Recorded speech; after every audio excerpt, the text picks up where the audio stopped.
Fala pessoal, tudo bem? Estou aqui para trazer mais um conteúdo, dessa vez bem aprofundado de um estudo, de uma revisão, na verdade, sobre os análogos de GLP-1 e suas indicações além da indicação de perda de peso, né? Então, suas múltiplas possíveis indicações e aí a proposta desse vídeo é fazer uma análise mais detalhada só para os assinantes do canal, para a gente, de fato, eu ler a maior parte do artigo com vocês e fazendo comentários e explicando o que eu achar relevante, né? Então esse artigo aqui que está aqui do lado, né?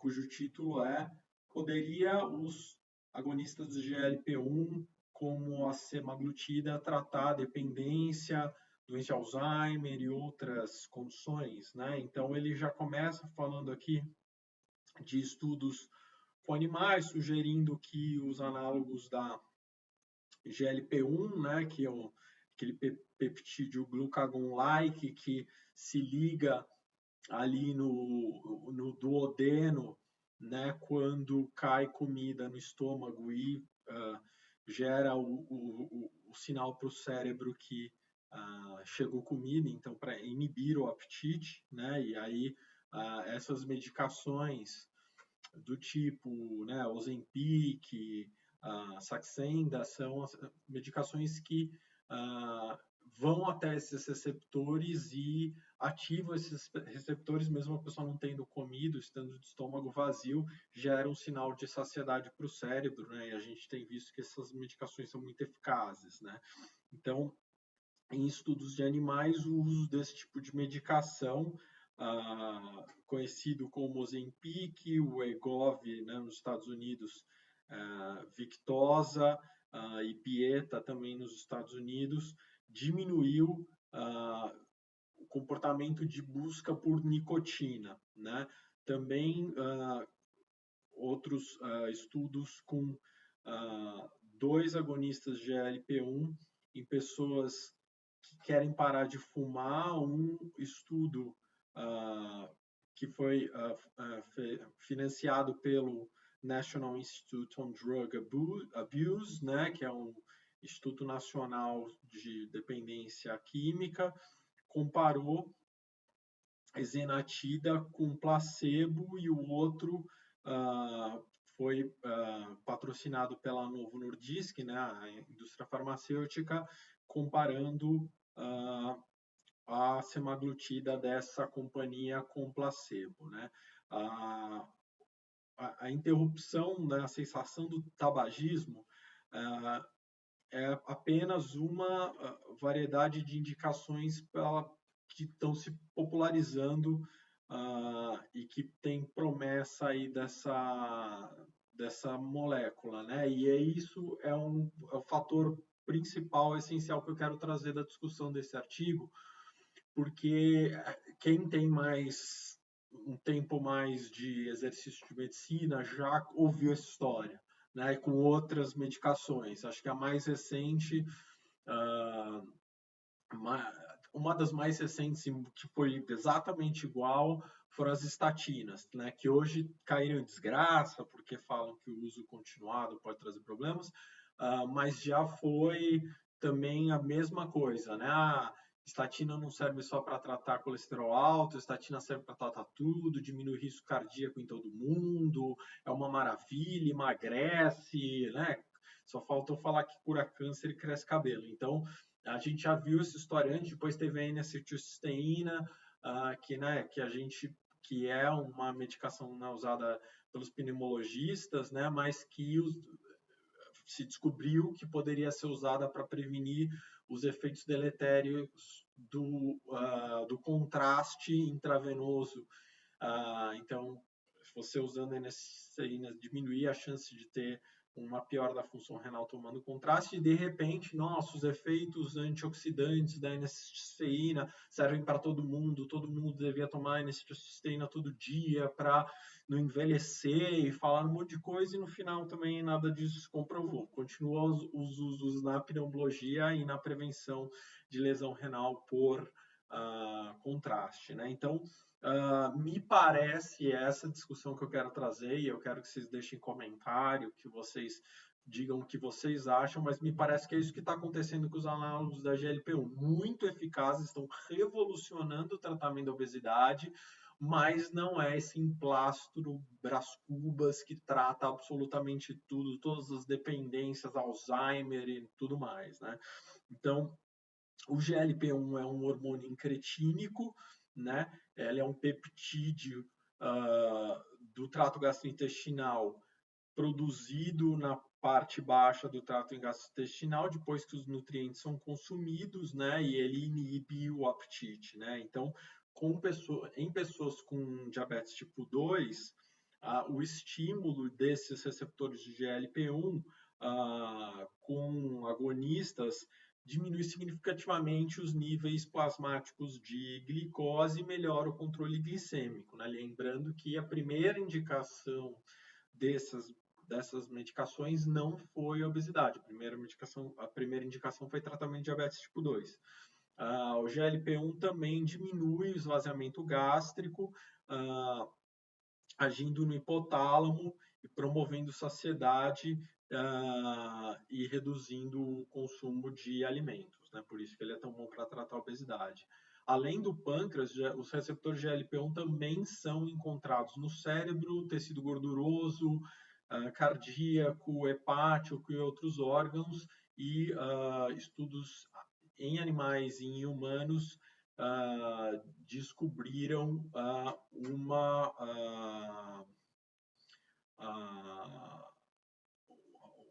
um sítio de possível uso para drogas que estimulam esse tipo de receptor, né? Então,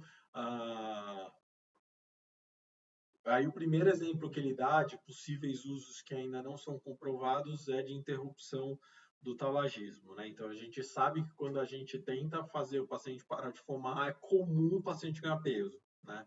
Acaba descontando a comida. Então, em média, pessoas que fumavam depois de 6 meses de interrupção, elas ganham em média 3,5 a 5 quilos, né? Então, em 2021, teve um estudo piloto com ezenatida que randomizou ali 84 pessoas que fumavam e estavam pré-diabéticas, sobrepeso ou os dois, para receber injeções semanais de ezenatida ou placebo por 6 semanas. Todo mundo nesse estudo também recebeu a suplementação de nicotina, né, com patches com adesivos de nicotina e um aconselhamento breve de cessação do tabagismo, né? No final do estudo, cerca de 46% dos participantes que receberam a ezenatida tinham parado de fumar, comparado com 27% do grupo placebo, ou seja, mesmo para um N pequeno, a diferença percentual dos grupos é grande, né? Então, impressiona. E os participantes do grupo ezenatida pesavam 2,2 quilos menos, em média, do que os do grupo placebo, né? Então, se o peso estava pareado no começo, isso é uma diferença significativa, né? Então, é um estudo piloto, obviamente, com poucos participantes, mas ele encorajou estudos maiores que querem exatamente observar se esse efeito se reproduz, né? Então, tem aqui um estudo com 216 participantes que fumam e estão com sobrepeso ou têm pré-diabetes, né? Dessa vez, os participantes dos estudos vão receber injeções de ezenatida ou placebo por 14 semanas, né? Eles aumentaram de 6 semanas para 14 semanas para observar esse efeito não só em mais pacientes, como num prazo mais longo, né? Então, mas de novo, estudo com 86 pacientes não é nada que a gente consiga trazer para a prática clínica, tá certo? Assim, é encorajador, a gente fica animado, a gente fica feliz, a gente fica torcendo, mas não é uma coisa que a gente pode falar assim, né? Quando, se vocês ouvirem alguém falando, olha, tem estudo mostrando que o análogo de LP1 é eficaz para a cessação do tabagismo, né? Não, tá, estudo preliminar, calma, isso não dá para trazer para a prática clínica ainda, né? Tomem cuidado com esse tipo de alegação, porque vai vir uma enxurrada de gente defendendo usar análogo de alipra. Todo mundo deveria tomar análogo de alipra 1 independente fez 18 anos, começa a tomar, entendeu? E não é assim, né? Isso é um baita do exagero. E aí ele passa aqui para tratamento do uso abusivo de álcool, né? Então, o aumento muito grande do uso dos agonistas dos receptores de GLP-1 para diabetes tipo 2 e obesidade também foram acompanhados por relatos anedóticos de redução de consumo de álcool, né? Então, as pesquisas pré-clínicas no efeito da droga no consumo de álcool, que começaram mais de uma década atrás, consistentemente mostraram que reduzia a capacidade, a propriedade do álcool de gerar gratificação no cérebro, né? E de outras drogas outras drogas de abuso.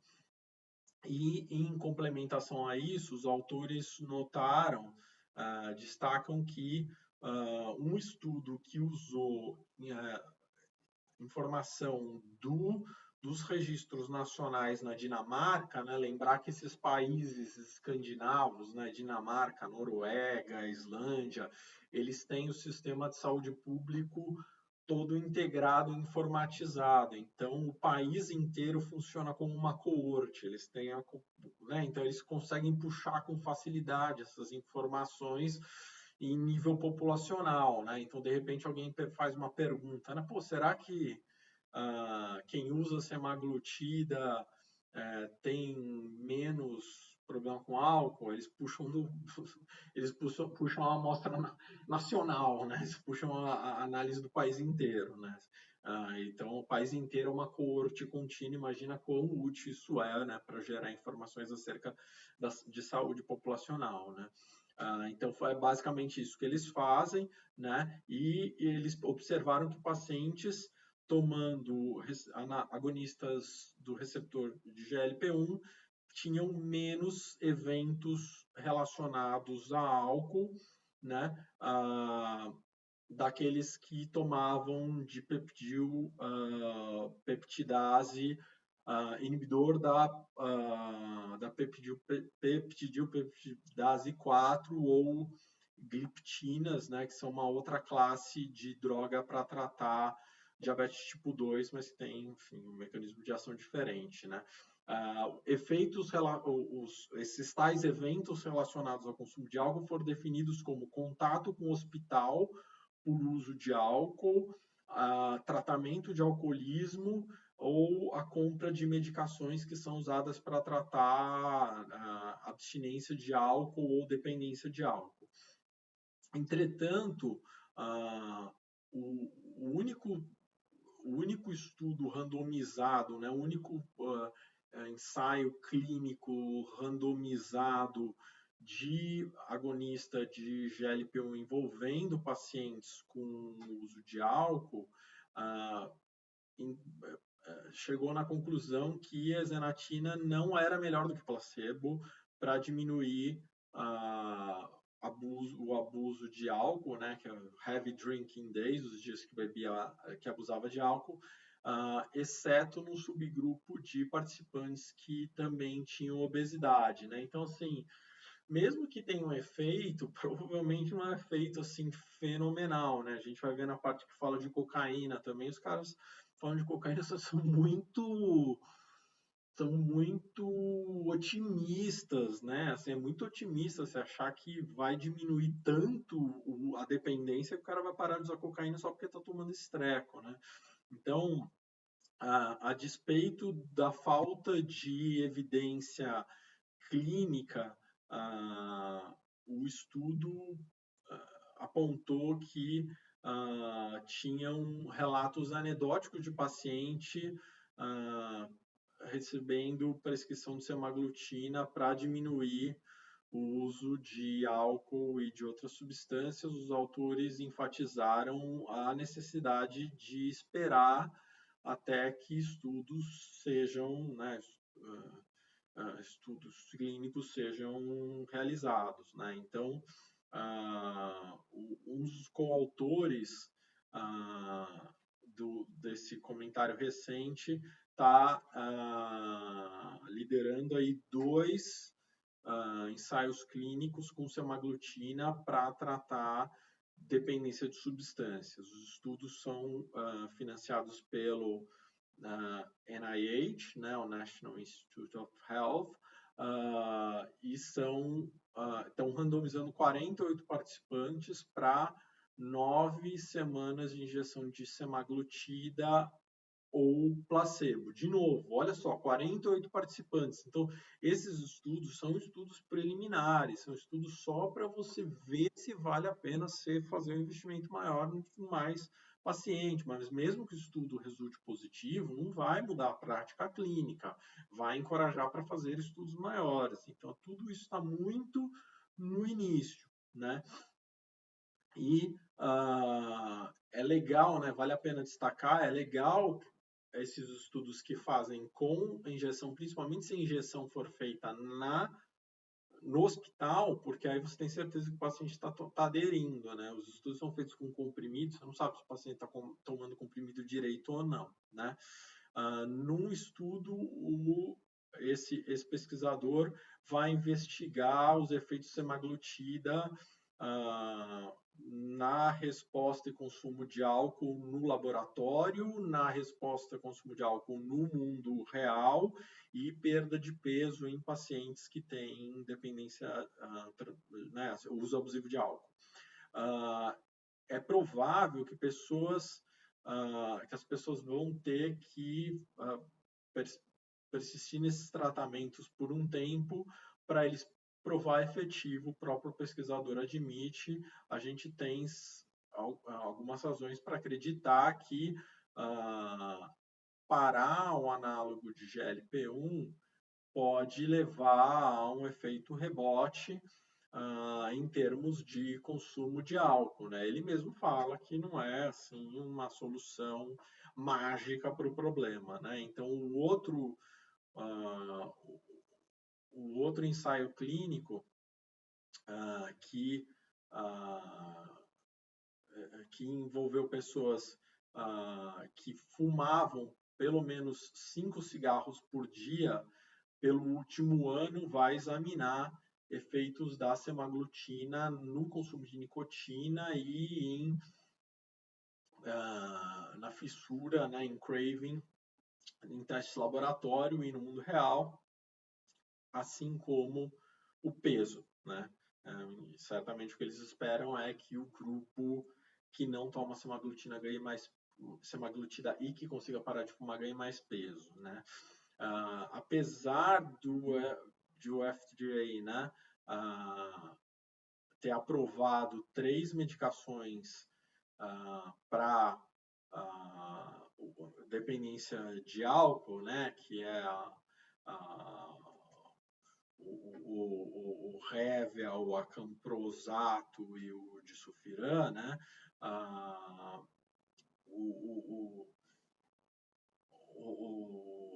o uso dessas medicações é pequeno, especialmente no contexto médico geral, porque há uma relutância grande de procurar tratamento, uma falta de treinamento dos médicos no tratamento de dependência e um considerável estigma sobre tratamento de dependências de forma geral, né? Os receptores de LP1 potencialmente poderiam ultrapassar essas barreiras, né? São medicações que estão sendo normalizadas, todo mundo está tomando, né, muito rapidamente, estão sendo bem aceitas pelo público geral e os médicos em geral ficariam mais confortáveis de prescrever esse tipo de medicação do que uma medicação específica para dependência alcoólica, né? Finalmente, uma medicação para uso de dependência de cocaína, né? Então, como outros transtornos de dependência de substância, né? Estudos pré-clínicos sugerem que agonistas de GLP-1 podem ajudar pessoas que usam cocaína. Dependência de cocaína não tem nenhuma droga aprovada pelo FDA, né? Assim, tem medicações que podem ser usadas, tipo topiramato, tipo o próprio sulfiram, por mecanismos diferentes do efeito dele do álcool, que seria uma questão do balanço entre atividade dopaminérgica e noradrenérgica nas áreas do cérebro responsáveis pela recompensa, mas e o próprio Hevia também, que eu comentei há pouco do álcool, mas nenhuma dessas medicações, o Hevia pela questão também da influência de bloqueio de mecanismo de recompensa no cérebro, né? Porque ele é um antagonista, ele é um bloqueador de receptor opioide, mas nenhum deles é FDA approved, né? Nenhum deles o FDA aprovou para tratamento de cocaína. Nos Estados Unidos não tem nenhuma molécula aprovada para tratamento pelo FDA para tratamento de cocaína, né? Então, no verão de 2023, esse pesquisador aqui fez uma pequena série de casos, né, para aventar a viabilidade de tratar dependente de cocaína com esenatida, né? Então foram uma pequena série de casos, porque eram 3 pacientes com uma dependência que receberam durante 6 semanas, né, injeção lá na clínica, e eles, além do individual drug counseling, né, além do aconselhamento para interrupção de estratégias de interrupção do uso da droga, né? Então, o pesquisador fala, é uma população muito difícil de você manter, né, adesão, mas os 3 participantes no estudo, é uma pesquisadora mulher, né, no estudo dela, frequentaram semanalmente a clínica e receberam as injeções de esenatida, mas 2 participantes continuaram usando cocaína ao longo do estudo, e o terceiro parou na segunda metade, né? Então,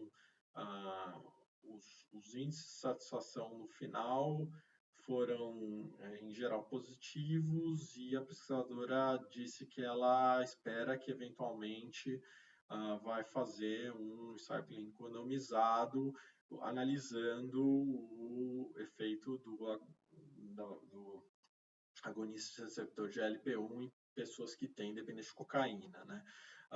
Um ensaio clínico publicado em 2021 de pesquisadores da Yale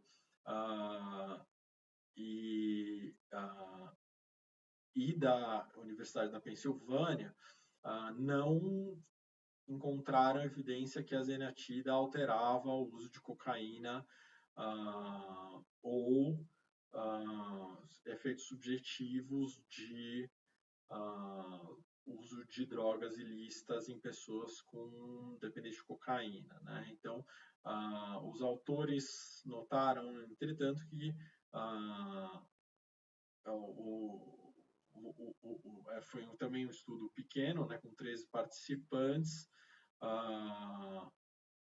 Só que era uma dose única de Zenatida ou de placebo, o que dificulta tirar qualquer conclusão sobre a eficácia ou ineficácia dessa droga no tratamento dependente de cocaína. Mas, de novo, como eu falei, né? Imagina o otimismo do cara para ele achar que uma única injeção de análogo da GLP-1 vai tratar a dependência de cocaína, ainda mais com um N pequeno de 13 pessoas, né? A gente vê as pessoas estão perdendo muito peso, tal, com os análogos de GLP-1, mas não é como uma injeção, né? Tanto que o pessoal, né, tem que continuar tomando, porque se para de tomar, a maioria reganha peso, né? Então, assim, não é essa medicação mágica, né? Ah, doença renal crônica, mesma coisa, né? Então, assim, o autor aqui desse estudo, né, de revisão de 2022 sobre o potencial, os usos potenciais da GLP-1 nos receptores, né, dos usos potencial dos análogos de GLP-1, predisse, né, que as próximas indicações do FDA para a droga vai ser para proteger a piora da função renal em pacientes com diabetes tipo 2. Isso é mais plausível, porque se você tem um melhor controle glicêmico, você tem menor lesão de órgão-alvo. Então, eu até expandiria isso para lesão de retina, lesão de qualquer órgão-alvo, né? Qualquer órgão com microvasculatura que possa ter lesão do diabetes, se você controla melhor a glicemia, você vai ter menos lesão de órgão-alvo, né? Aí sim, você tem um mecanismo, né? Essa é a importância de, na hora que você vai fazer o estudo, a importância de ter plausibilidade biológica, porque senão vira né? Assim, vamos atirar para tudo quanto é lado, né? Não faz sentido. Então, aproximadamente 40% das pessoas com diabetes tipo 2 têm doença renal crônica, de acordo com a Novo Nordisk. Em um press release de março, a companhia anunciou o resultado de um ensaio clínico internacional que randomizou 3.533 pessoas, tanto com diabetes tipo 2 e doença renal crônica, para receber injeções de semaglutida ou de placebo por aproximadamente 5 anos, tá? aí um ensaio, né, robusto, né? 5 anos, 3.500 pacientes. Pacientes que receberam semaglutida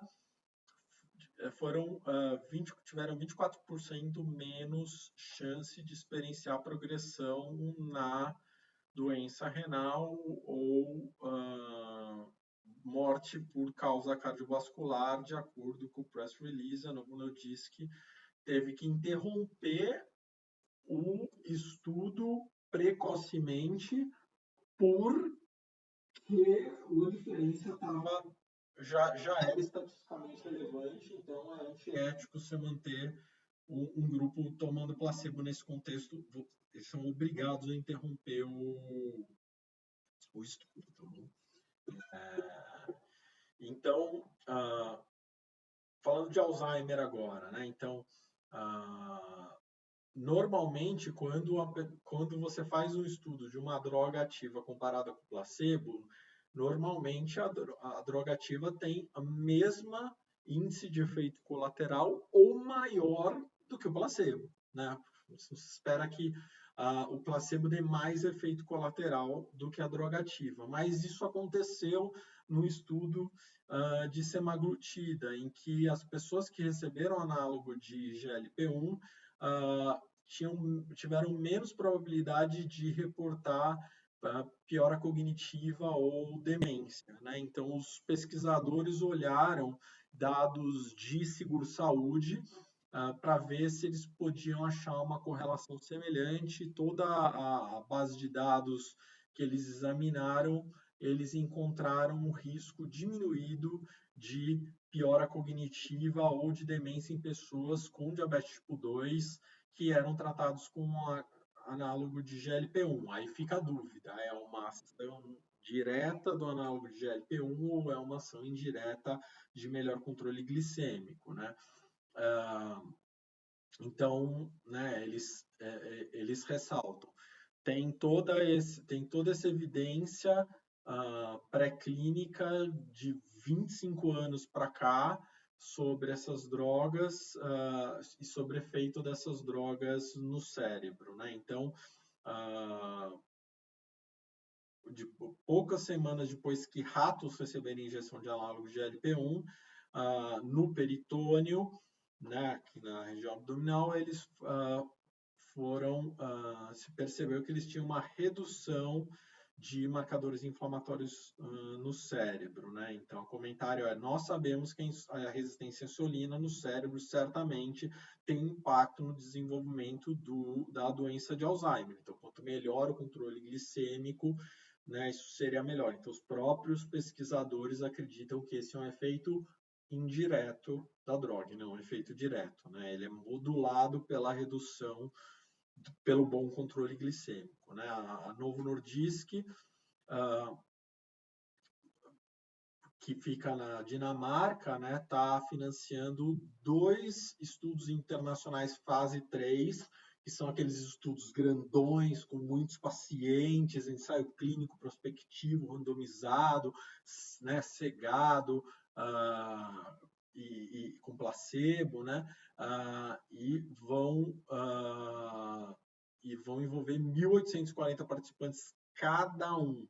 A diferença principal entre os estudos é que apenas um vai ser aberto para pacientes com doença de pequenos vasos significativa, né? Então, em um vai ser pacientes sem evidências de doença de pequenos vasos, e outro vai abrir para pacientes com evidência de doenças de pequenos vasos, né? Participantes dos 2 estudos devem ter depósitos amiloides no cérebro, um marcador da doença de Alzheimer, confirmado por PET scan ou por coleta de líquor, né? E não vai excluir pacientes tomando anticorpo monoclonal anti-beta-amiloide, né? O que é interessante, porque, né, se o cara está tomando anticorpo monoclonal anti-beta-amiloide, ele pode mascarar o efeito potencial do análogo de GLP-1 na diminuição do Alzheimer. Ele vai ter que fazer isso, randomizar bem, balancear bem esses grupos, corrigir para eventuais diferenças em quem está tomando esse tipo de anticorpo monoclonal nos 2 grupos, né? Vai ter que caprichar na análise, né? Os resultados são esperados desse estudo em 2025, né? Mesma coisa não, né? Sim, resultados inconsistentes para a doença de Parkinson. Então, pacientes com diabetes tipo 2 têm um risco aumentado de ter doença de Parkinson, mas os achados de uso de agonista de GLP-1 nessa condição neurodegenerativa são inconsistentes, né? Então, você tem uma coorte com 100.000 pacientes com diabetes tipo 2, um negócio gigantesco, até aumenta o erro tipo 1, né, de se recusar a hipótese nula, né? Publicado em 2020, chegou à conclusão que o uso de GLP-1, de agonista de GLP-1, ou de peptidase 4, inibidor de peptidase 4, estava associado com uma progressão mais lenta da doença de Parkinson comparado com outros hipoglicemiantes orais para diabetes tipo 2, né? Um estudo randomizado recente com 156 pacientes, muito menos, com doença de Parkinson em estágio inicial, chegou à conclusão de que análogo de GLP-1,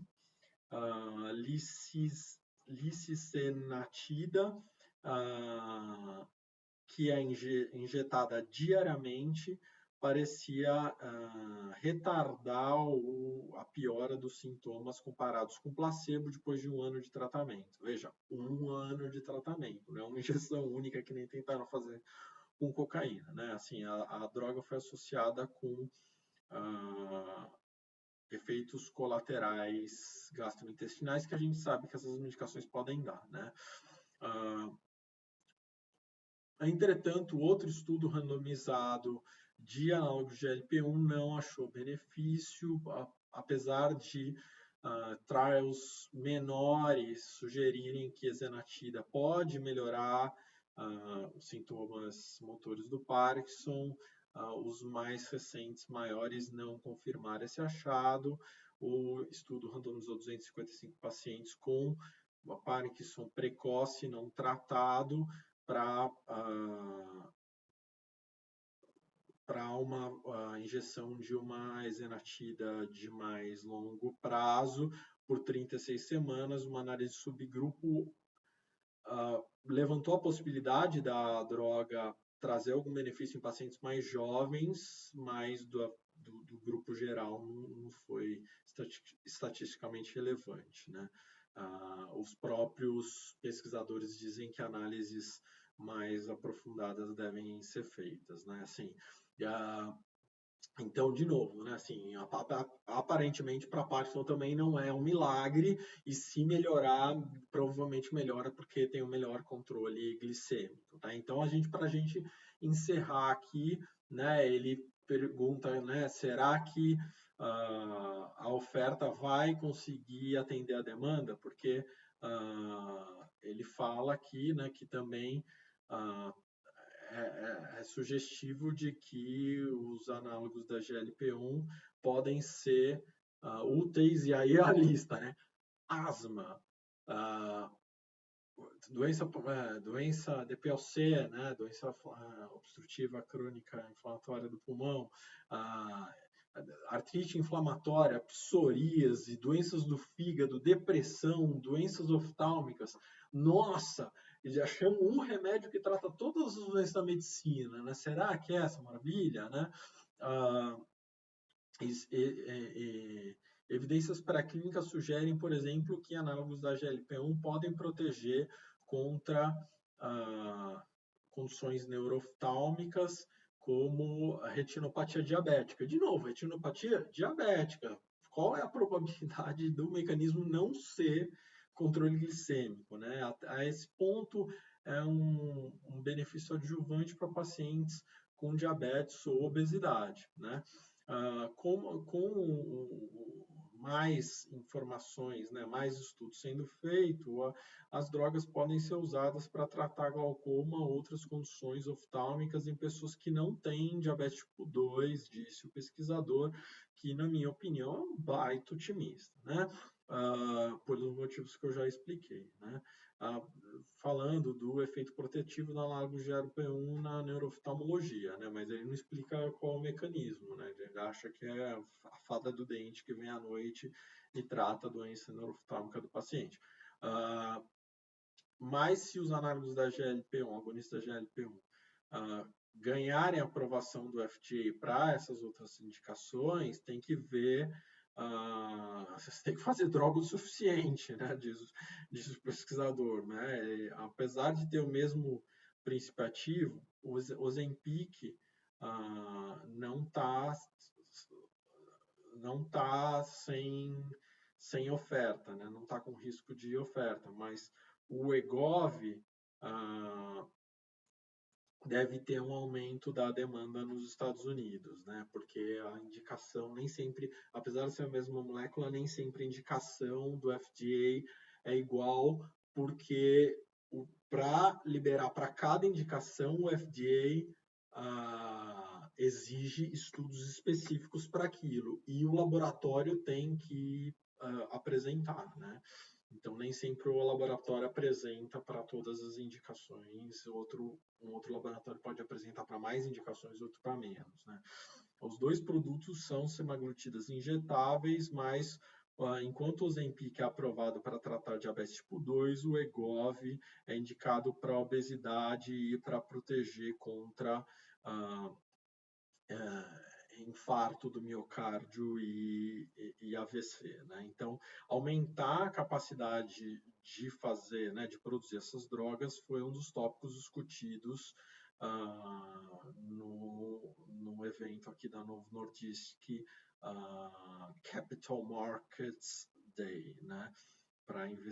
Evento para investidores da companhia. A Lilly também tem duas marcas com o mesmo princípio ativo, mas com indicações diferentes, né?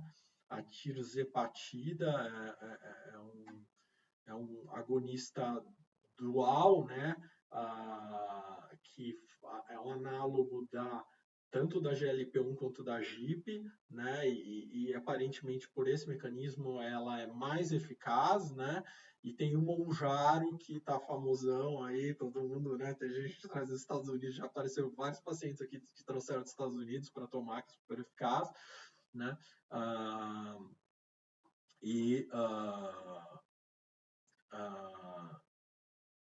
O Mounjaro para melhorar o controle glicêmico em pacientes tipo 2, né?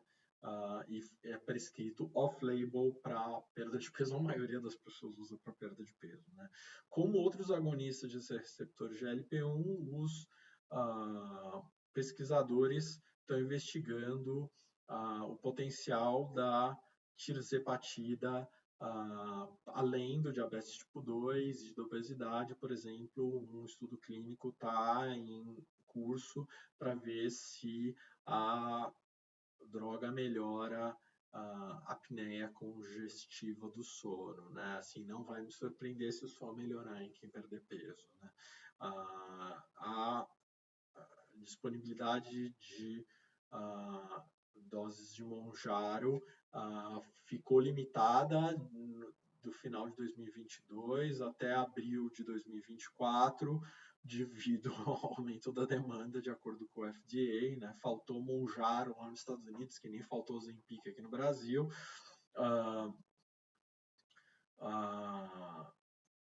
A agência aprovou uma outra tirzepatida, marca de tirzepatida, que é o Zepbound, em novembro de 2023, para tratar a obesidade, não está na lista de medicações em falta do FDA, as of early April, despite reports of supply issues. Não. Desde o começo de abril, apesar de relatos de falta de oferta, né?